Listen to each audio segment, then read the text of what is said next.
Всем привет, с вами Росич, и в этом видео я расскажу, как я провел 2 недели в Греции. Присаживайтесь поудобнее, и я начинаю. Приятного, хотя стойте. Вспомнил. Всем спасибо за 120 подписчиков и 16 тысяч просмотров.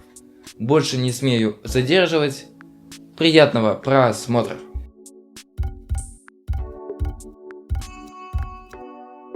Почти 3 месяца или же 13 июня я выдвигаюсь в Грецию. Сажусь на поезд, который везет в Бухарест. Уже там пересаживаюсь на другой поезд, который везет уже в аэропорт.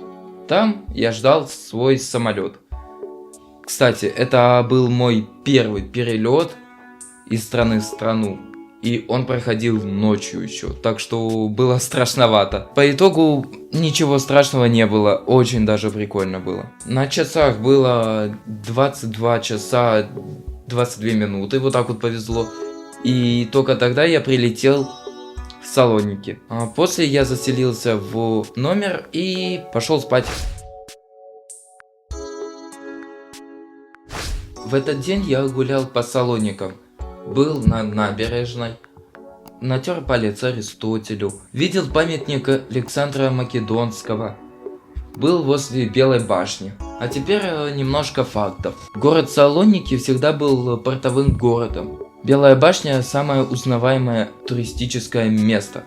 Но когда там правили османы, она называлась Кровавой башней. Потому что там была тюрьма, и там казнили людей. Но в 1912 году ее реставрировали. И теперь это место туристическое. Аристотель был ярким примером уникального человека, потому что он интересовался физикой, биологией, зоологией, метафизикой, логикой, этикой, эстетикой, поэзией, театром, музыкой, риторикой, психологией, лингвистикой, экономикой, политикой, метеорологией, геологией и государственным управлением. А Аристотель, кстати, учил Александра Македонского.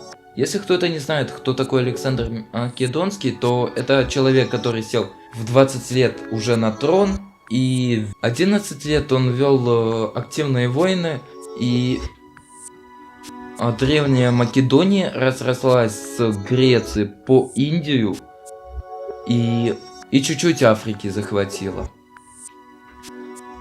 Так, вернемся назад. Я в этот день просто гулял по Салоникам и изучал этот город. Утром я поехал на место встречи лагеря и начал там их ждать, потому что они ехали из Украины. Приехали они только к ночи, и мы заселились вместе в отель. На этом все. Ничего интересного не происходило, просто потому что все устали с поездки, которая длилась 2 дня. Раз я начал говорить за лагерь, давайте расскажу расписание, которое там было. Расписание все время менялось из-за того, что были какие-то мероприятия или же выезды куда-то. Но основным оно было таким. В 7 часов утра мы вставали. С 7:30 до 8:30 у нас был завтрак. С 10 до 12 мы шли купаться все вместе на море. С часа до 2:30 у нас был обед. После у нас до 4 был дневной отдых. Можно было выбрать дневной сон, просто отдохнуть, или настольные игры, которые я выбирал. В 4 нам давали полудник. После чего мы до 6 могли провести время в бассейне, играя в водное поло, но перед этим надо было акваэробику сделать, чтобы размяться. Или же на море поотдыхать. С 7 до 7:30 у нас был ужин. А после ужина до 9:30 у нас что-то могло происходить. А вот в 9:30 была дискотека. Но я не ходил. Я не умею танцевать. В 11 у нас уже был отбой. Росич на связи. Я сейчас проживаю в отеле, который находится в Греции и возле Эгейского моря. А вон там находятся горы Олимп. За целый день особо интересного ничего не произошло. Кроме того, что мы выехали в Паралию. Там мы уже разделились на группки и ими уже ходили. Мне разрешили одному пойти. И я решил не отказываться. Поэтому пошел один. Чуть-чуть погуляя, я там нашел здание, на котором висела вывеска «Диско». И рядом был маленький парк развлечений. Вот я дошел до каменных пирсов, как я думал.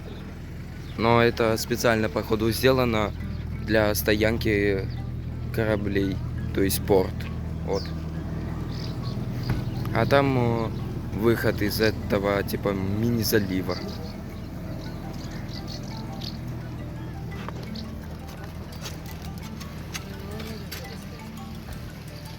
Вон там Олимп, а вон там город, который надо дальше исследовать. Если дальше вот туда пойти, вот туда, то я ничего интересного не найду. Плюс долго туда идти. Так что мы в другую сторону идем. Поехали.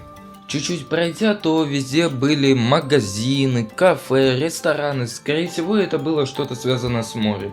Нашел там церковь, маленький фонтанчик и пирс, на котором я записал красивое видео.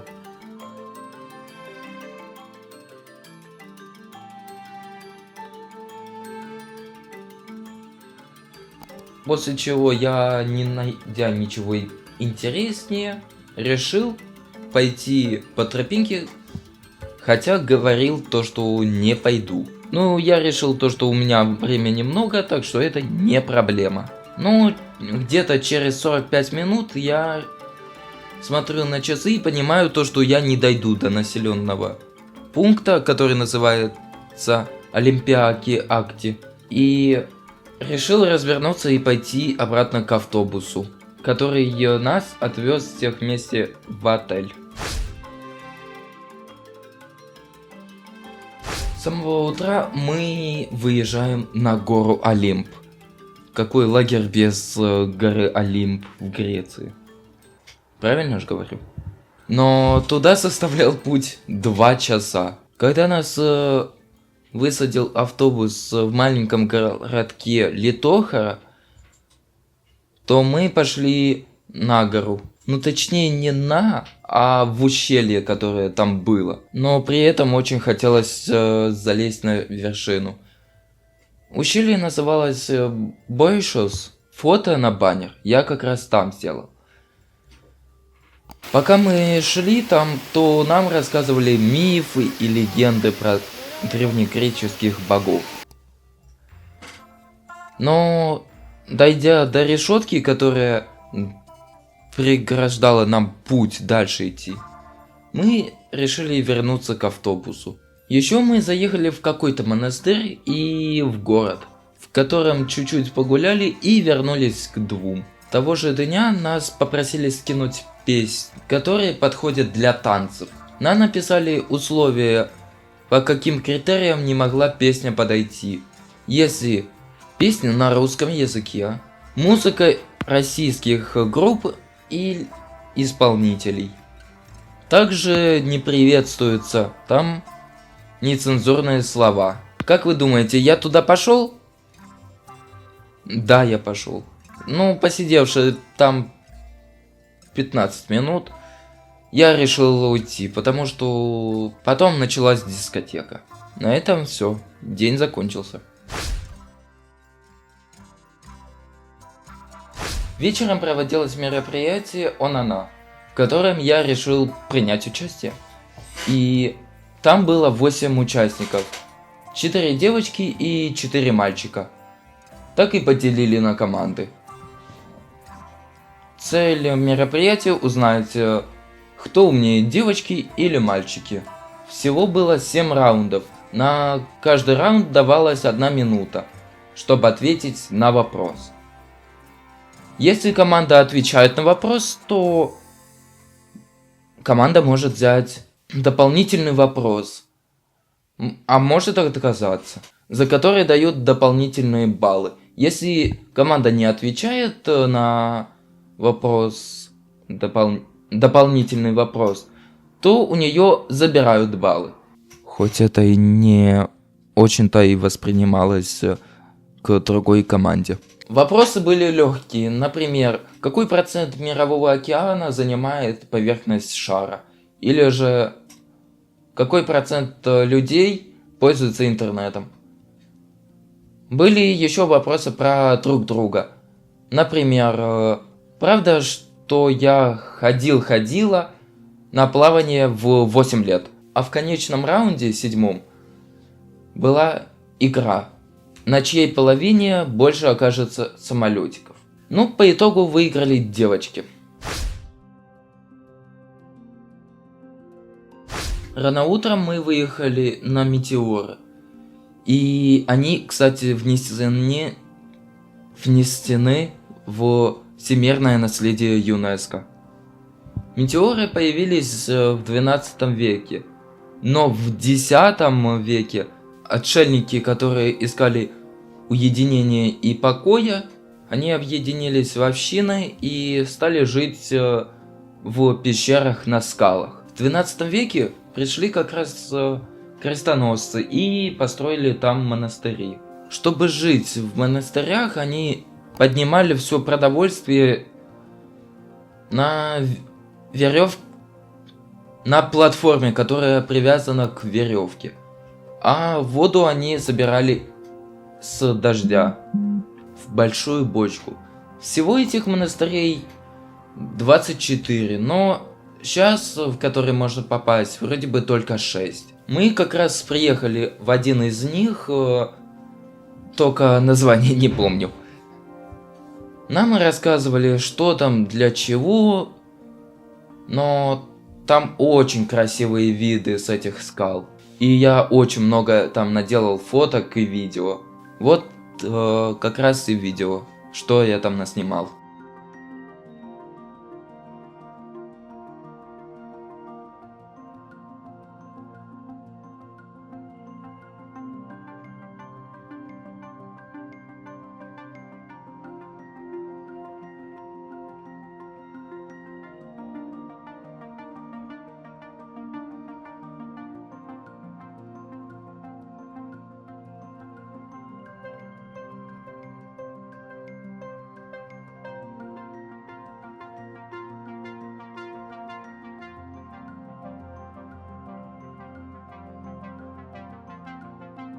Ну а вечером мы создавали патриотические браслеты и ангелов. В этот день проводили спортивные состязания по водному полу, футболу, волейболу. Команды создавались за день ранее. Я решил принять участие только в водном поле и футболе. Но перед началом была маленькая викторина, которую мы все легко прошли. Сначала было водное поло. Состязалось две команды: красивые русалочки и мафиозники, за которых я и играл. Я играл на воротах, потому что я все время стоял на воротах и мог очень сильные удары принимать. По итогу в первом раунде мы выиграли, во втором мы проиграли. И получилась ничья. Потом на пляже играла две команды по волейболу. Чайник и еще какая-то, я не помню название. По итогу Чайник почти в сухую проиграл. В футболе было две команды: 57 и 52.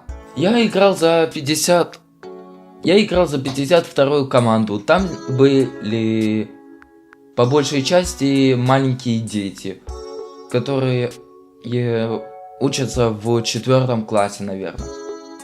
И еще два пацана, которых как раз и всю игру тянули. В 52-й команде играли уже с 7 класса, 8 класса игроки. Первый матч ничьей, а второй закончился поражением. Вечером нас собрали в амфитеатре. Командам, которые победили, дали большую упаковку чипсов и днем мы поехали в небольшой аквапарк.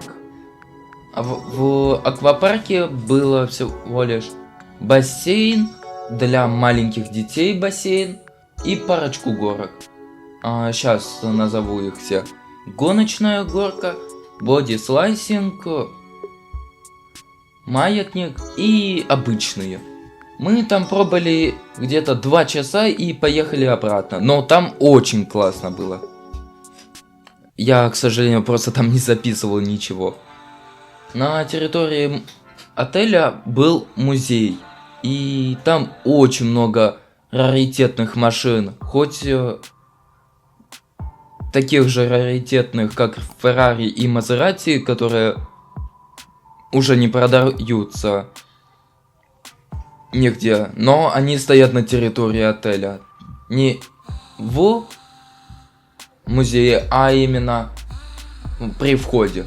Я там сделал пару фото, видео, и после там проводили дискотеку. Побывший там еще чуть-чуть, поразглядывавший машины, я решил пойти в отель. На этом день закончился. Утром мы выехали на экскурсию в Салоники. И, наверное, Майнкрафт вышел за пределы игры. Или же мне просто мерещится. А приехали мы посмотреть на стену, которая уже стоит очень долго. И, сделавши там общую фотку, мы поехали на набережную. По дороге нам предлагали какие-то памятники и сооружения. Но большая часть отказалась. Чему я не очень был рад, наверное, и не только я. Когда мы ехали уже обратно к отелю, мы заехали в магазин, чтобы закупиться. Это просто последний день лагеря, и все закупаются, чтобы в поездке не останавливаться, потому что им опять надо будет 2 дня ехать обратно. Вечером было шоу талантов и мисс и мистер лагеря, в котором я решил принять участие. Подготовка была 23 июня. 23 июня я решил не записывать, потому что там ничего интересного не происходило, кроме того, что салют был в соседнем отеле. Мисс и мистер лагеря. Всего было 12 участников, 6 девочек и 6 мальчиков. Всего было 2 выступления, по сути. Первый раз, когда мы выходили в спортивной одежде, представлялись и становились на место свое. А потом нас сводили в пары, мы делали движения и расходились по сторонам. После чего мы быстро бежали переодеться в парадную одежду.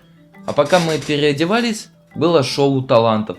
Кто-то пел, кто-то танцевал под музыку. Но все это классно было, очень. Во втором заходе мы были в парадной одежде. Все было так же, как и в прошлый раз, только мы не представлялись. Когда закончилось шоу талантов и мисс и мистер лагеря вручили награды. Кто выиграл мисс и мистер лагеря, к сожалению, я не выиграл. Потом была дискотека. Кстати. Вот эта одежда, я в ней и выступал. Только кепку еще надел. Так, мне кажется, прикольно выглядит.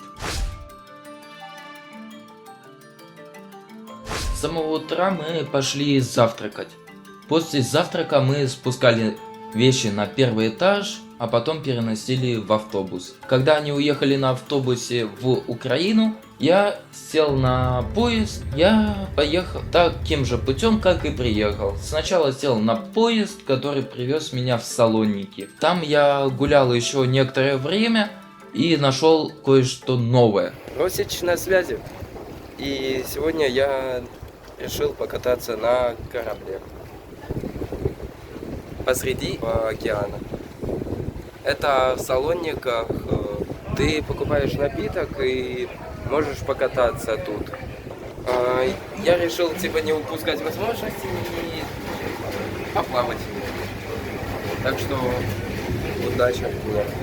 Тут, кстати, на корабле 2 этажа. Я сейчас, наверное, сяду на 2-й этаж, чтобы видеть все лучше. После того, как я купил напиток, я сел на 2-й этаж. Это было первое плавание на корабле, и оно длилось целый час, и это было очень классно. Посейдон, я,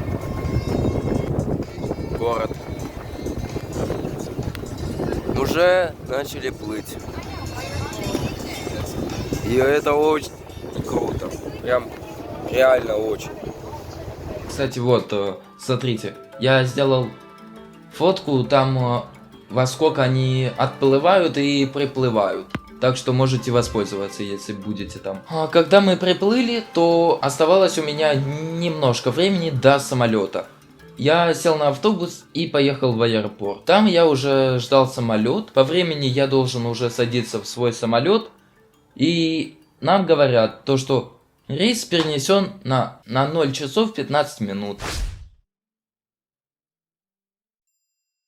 Последний день в Греции, хоть и не назовешь его последним практически. Лечу в Румынию, Бухарест, а из Бухареста уже еду на поезде домой. Вот такое приключение. Всем спасибо, кто досмотрел до конца, и до встречи!